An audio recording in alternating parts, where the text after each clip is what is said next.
You ever live with someone who just doesn't hear you?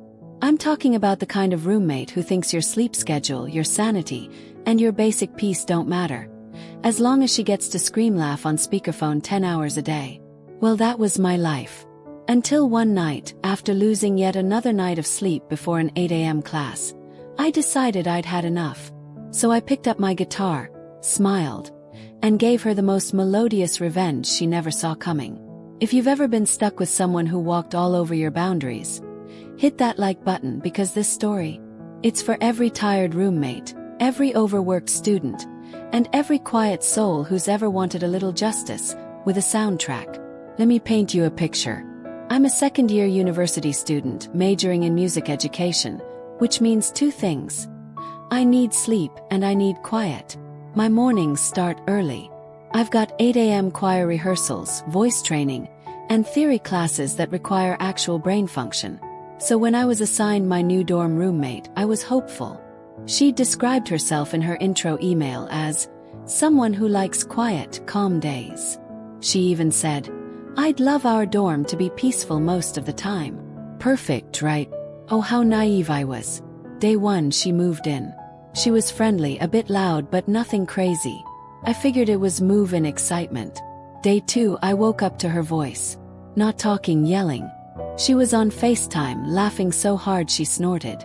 Her laughter echoed off the dorm walls like a foghorn. Checked the clock. 7:48 a.m. She saw me stirring and waved, totally unbothered. "Oh, sorry if I woke you. I'm just catching up with my boyfriend. Haven't talked in like 2 hours." I smiled politely and said, "It's okay, just, could you keep it down a bit?" She nodded, and then did absolutely nothing different. What followed was a 2-month symphony of chaos.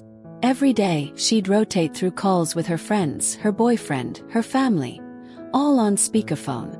Always screaming, always laughing, always making this awful wet, smacking sound with her mouth every time she talked. You know that sound someone makes when they're trying to sound cute? That exaggerated moi nonsense. 10 hours a day. And somehow, the universe blessed her with a voice that could slice through walls like a siren. I tried everything. Earplugs, white noise, even politely asking her, countless times, if she could keep it down. She'd always smile and say, "Oh my God, yeah, sorry. I don't even notice I'm that loud." And then proceed to scream laugh 5 minutes later. Meanwhile, I was dying. My grades started slipping. I couldn't nap. I'd lie awake at 2 a.m., staring at the ceiling while she cackled over FaceTime, whispering, "Babe, you're so funny, stop it." I swear I could feel my blood pressure rising with every moi that echoed across the room. One night, after another endless day of noise, I snapped. I was lying in bed, eyes wide open, exhausted, with my choir sheet music spread out beside me, and I could feel tears welling up from pure frustration. I had respected her wish for quiet, religiously. I avoided playing music. I avoided singing. I studied in silence, even though that's torture for a music major. But she didn't care. And that's when the thought hit me. If she won't listen to my words, maybe she'll listen to my music. The next morning, she started her usual 9 a.m. FaceTime routine. I sat at my desk, took a deep breath, and gently pulled out my guitar. As soon as she laughed, that laugh, I strummed a chord. She paused mid-sentence and looked over. "Oh, are you playing right now?" she asked, sounding annoyed. I smiled sweetly. "Yeah, just practicing. Don't worry, I'll keep it under quiet hours limit." And then I began to sing. Loud. Beautifully. See, I'm a mezzo-soprano. My range can soar. I started warming up with vocal runs, scales, full-on choir pieces. My voice filled the room like sunlight after a storm. She tried to keep talking over me, but I'd just modulate higher. The louder she laughed, the higher I sang. Soon she gave up on her call. I pretended not to notice. I didn't stop there, because the next day she started again, louder than ever. So I pulled out my secret weapon, my friend on Discord. We both loved playing this absurd, over-the-top game called Postal 2. Think chaotic mayhem, dark humor, absolute madness.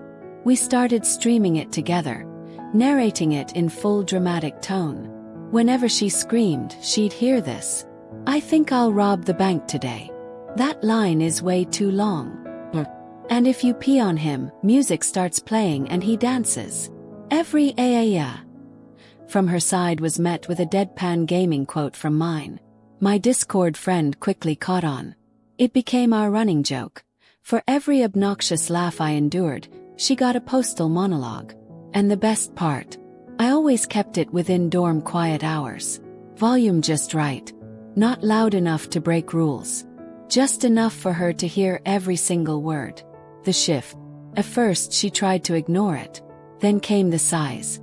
The heavy stomps. The passive-aggressive mutters under her breath. One night she even snapped. "Do you have to play that game every day?" I tilted my head and said, all innocent, "Oh, I'm sorry.